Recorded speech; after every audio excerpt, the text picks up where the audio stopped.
Good morning, beautiful people of the internet. Welcome back or welcome to my YouTube channel. If you're new here, hi, hello, I'm Marielee, and in today's video, we're gonna be doing a little vlog, I guess. I mean, you guys really, I'm sorry, I'm holding the camera so awkward. You guys really enjoyed the last one, so here I am making another one. It's Monday, April 1st, and we're just gonna try and do a weekly vlog. I mean, there's nothing particularly special about this week, honestly. So here we are, recording anyways, recording the mundane, I guess. My room is a disaster, as per usual. And it's funny because I'm a very clean person, but my room is not clean. So like the house is usually clean, but my room never is. But anyways, I'm reading the book of Daniel, and I just finished chapter 6 verses 1 through 28, and I'm just so on fire right now for the story of Daniel. Like, I've always heard about Daniel in the lion's den, but I've never actually read it for myself, and I just read it for myself, and it's so good. Okay, I'm gonna take you guys through it. I'm gonna take you guys through what I'm currently reading. I'm not very good at vlogging, and I don't have my microphone attached to this, so the audio is probably not going to be very good, so I'm sorry. So chapter 6 in Daniel verse 3 reads, Daniel soon proved himself more capable than all the other administrators and high officers. Because of Daniel's great ability, the king made plans to place him over the entire empire. Verse 4 reads, Then the other administrators and high officers began searching for some fault in the way Daniel was handling the government, but they couldn't find anything to criticize or condemn. He was faithful, always responsible, and completely trustworthy. So they concluded our only chance of finding grounds for the accusing Daniel will be in connection with the rules of his religion, which is just so, like, it's sad that they had to get that low, but it's so good because they can't attack Daniel's character because he is living the way that God has called us as believers in him to live. They can't find fault in his character. They can't find, he's not a liar, he's not a stealer, he's not unjust, he is faithful. They say, what does he say? He is faithful, responsible, and completely trustworthy. And so the only thing that they find that they could attack is what he believes in, the God he believes in, the God he serves, the God that I believe in, and the God that I serve. And so let me remind you that when people attack your faith and when people attack your religion, it is the fruit of your faith. It is the fruit of, the work you are doing for God, or it is the fruit of you following God's, I don't have a voice right now, you following God's commands. You're doing what God wants you to do, and that's when people are like, oh, I don't like you. And it's because you're doing something that is actually meaningful. And then so these administrators, they go on to make a decree, a law against Daniel that basically says if anyone prays to anyone besides the king, you're gonna go into the lion's den. And I love what verse 10 says. But when Daniel learned that the law had been signed, he went home, knelt down as usual in his upstairs room with its windows open toward Jerusalem.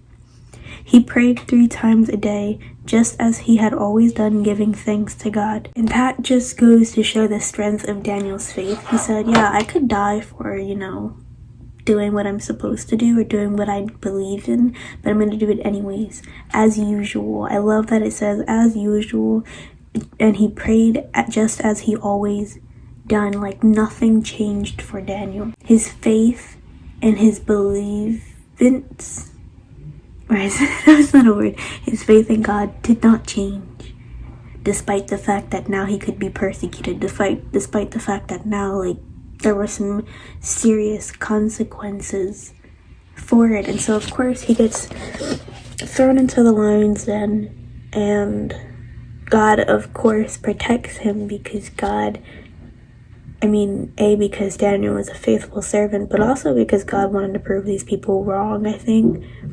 And then in verse 23 it says, "Not a scratch was found on him, for he had trusted in his God." And I'm just like, whoa, that is so good. It is so good what God can do when we actually let him and when we actually trust him in the things he has called us to do. Like, Daniel could have easily been frightened, but not once does it say Daniel was scared. Not that he might have not been scared, but that his faith was bigger than his fear. This is just a bit ridiculous, if you ask me. So we're gonna try and fix it. Side note, this is an update on the garden cart. My broccoli is thriving. My eggplant, not so much. These are some sweet peppers. Rosemary's thriving. Lavender has not done anything. Don't know what's up with that. But these are all jalapenos, and then those are some tomatoes. That one died. That one right there.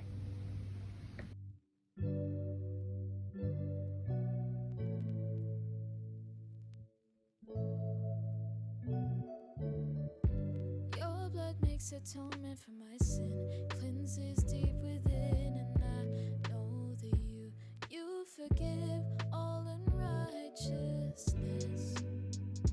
And it makes no sense to me why you died for your enemies. Now I live, so draw me close. Darkness loses its hold on me, so draw me close. Darkness loses its hold on me.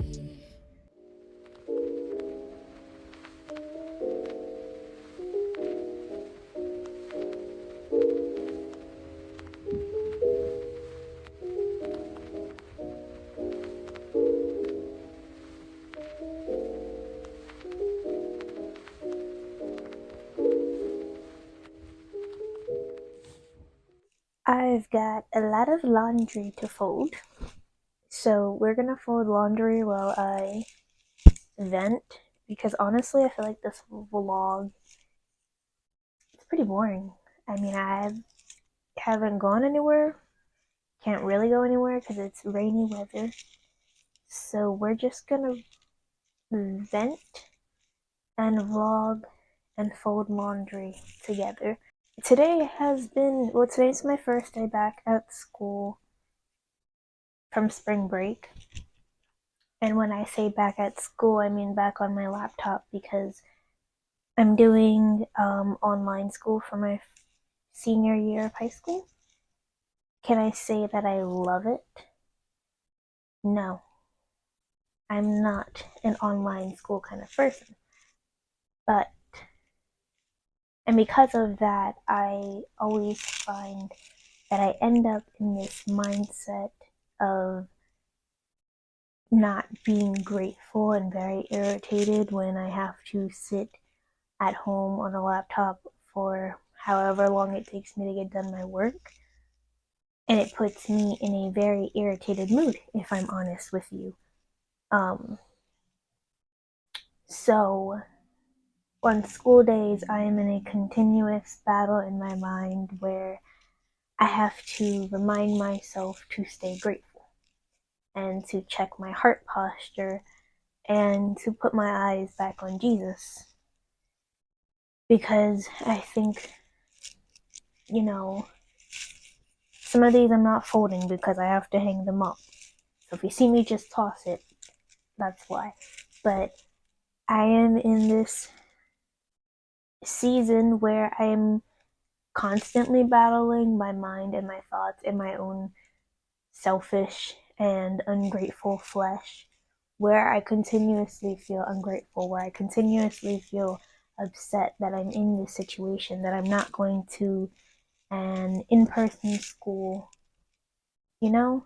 And it really makes me just upset, and it really puts me in a bad mood. So I want to just let y'all know, as a girl who has come from depression and as a girl who continues to fight anxiety, that the best cure that I have found is A, Jesus, but two is gratitude. Gratitude is a very underrated. Found that pulling myself out of anxiety filled moments or pulling myself out of depressed moments, I am able to do that through gratitude and gratitude to God. So when I find myself upset that I have to be home all day long, I have to remind myself that because I am home all day long, I get to make these videos. I get to film more content. I have the luxury of being able to do this, of having time to do this, because I don't have to worry about traveling from home to school. I don't have to worry about after school activities because I don't really have that. I have to remind myself that I get to eat the food that I love all day long instead of eating public school food, you know? So if you are someone who feels really frustrated and depressed about your situation, and I know I don't know your situation, but I really encourage you to try gratitude and continuously and intentionally putting your eyes back on Jesus, despite how mad you might feel and despite how irritating it might be. Because it's worth it. And when you start listing every little thing that you have to be grateful for, even down to the simple yet literally life defining factor that you woke up today, like, you wouldn't even have anything to complain about if God didn't choose to keep you here on earth for another day. If He didn't choose to have you stay, and to give you another opportunity, So these are some of my favorite pajama pants. They've got hedgehogs. They're very cute. Don't know where I got them from. I think they were like family hand-me-downs, which is fine. But yeah. Gratitude is just underrated in how much and how powerful it can really just change and shape your whole day, because God is so very good, you guys. Unfortunately, the March bulletin board has to go because it's April 2nd. So we're gonna work on that and drink some coffee and sit on the floor.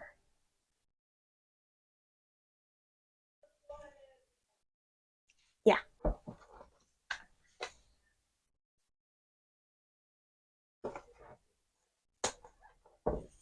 I think some of these things are gonna stay.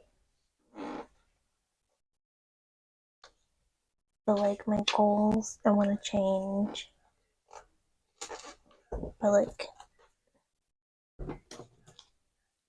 obviously the March calendar has to go.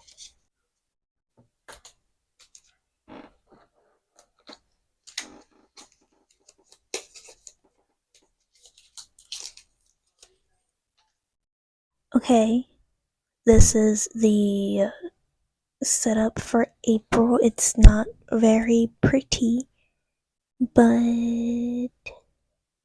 it works.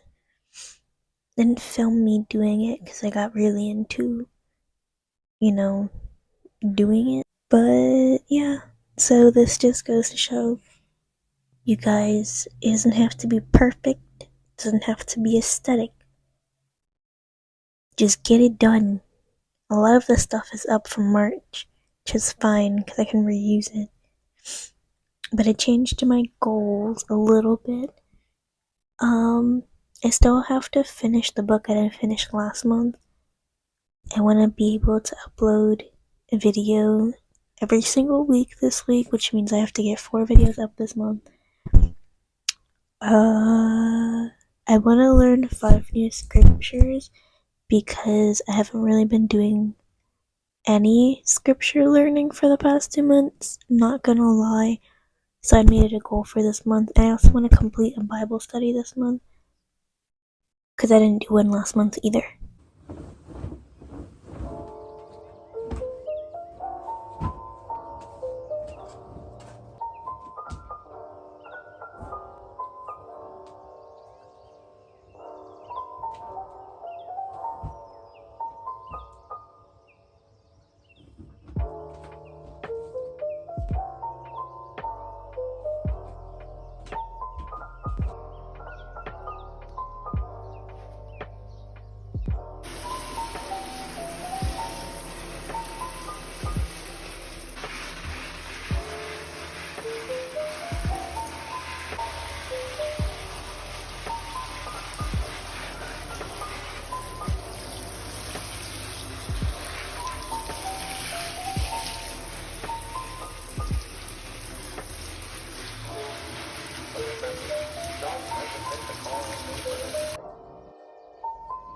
Like you said, a human being, I must make it take that chance. Think of the difference, man. Never met anyone quite like her before.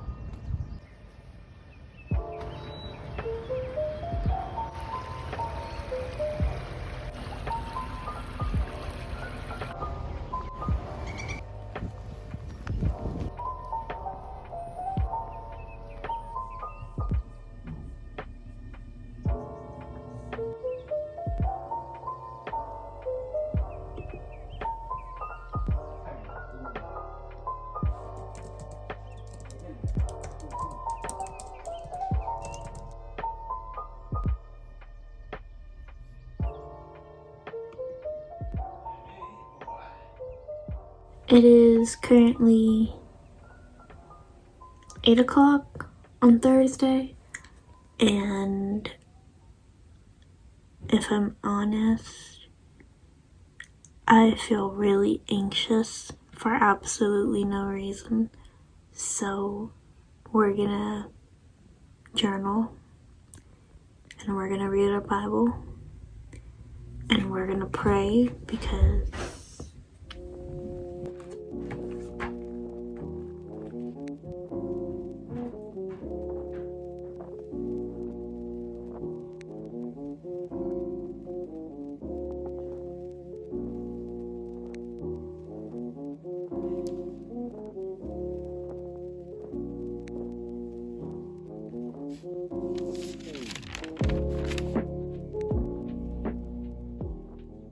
good morning, awesome people. It is officially Friday. Whoa, that left my brain. It is officially Friday. I don't know what I was gonna say, but I just got done reading my Bible, and I'm reading 1 John chapter 3, and I really love it, and I love a lot of what John is talking about in his letters, but I did want to read verse 18 to you guys, where he says, "Dear children, let us not merely say that we love each other, let us show the truth by our actions. Our actions will show that we belong to the truth, so we will be confident when we stand before God."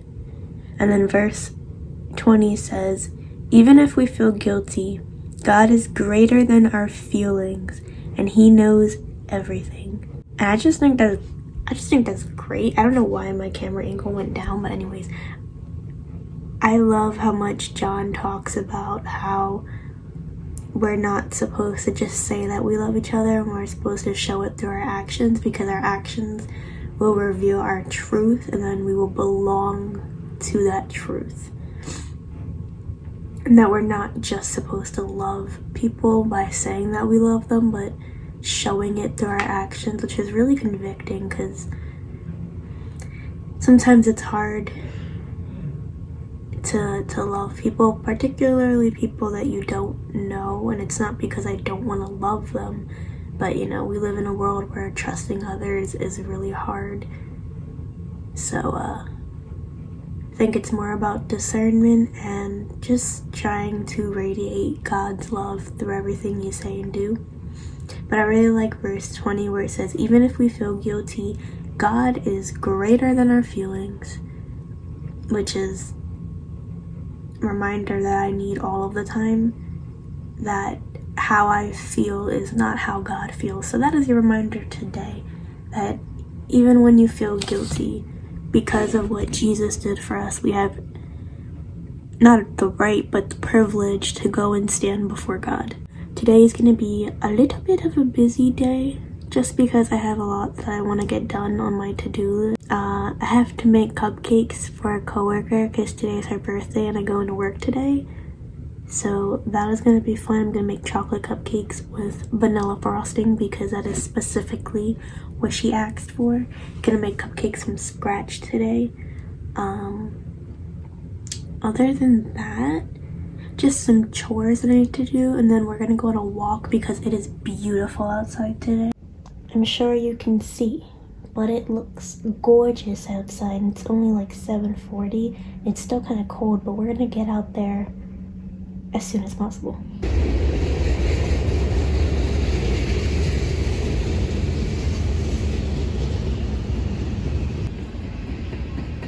So, I'm on my walk. I'm living in PA, just for reference, but we just had like an earthquake. It's very interesting. I don't know what God's trying to tell us, but the animals are still here, so I hope that's a good sign.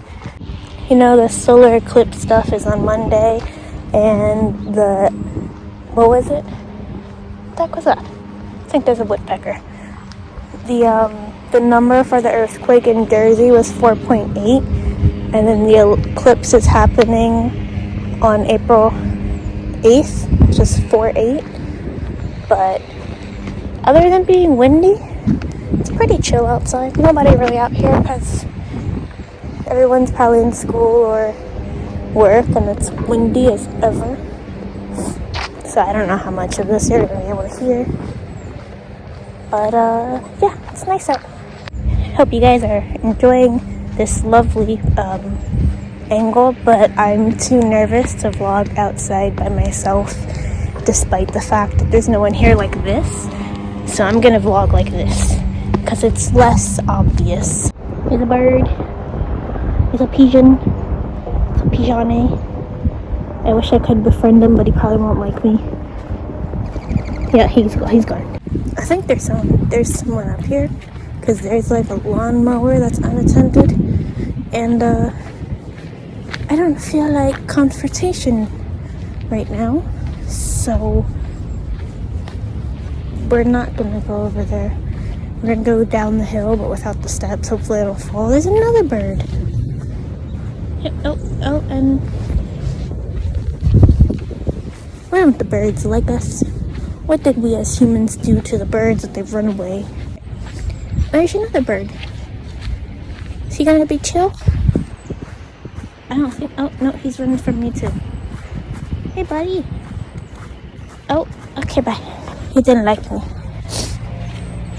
So in this park, I've seen rabbits, but there's been no rabbits today, probably because there was an earthquake. They probably fled. I've seen deer,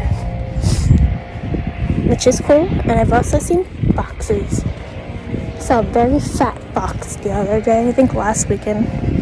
He was chilling when I came up the hill, and then I went up there and he was like, he booked it. I'm like, sorry dude,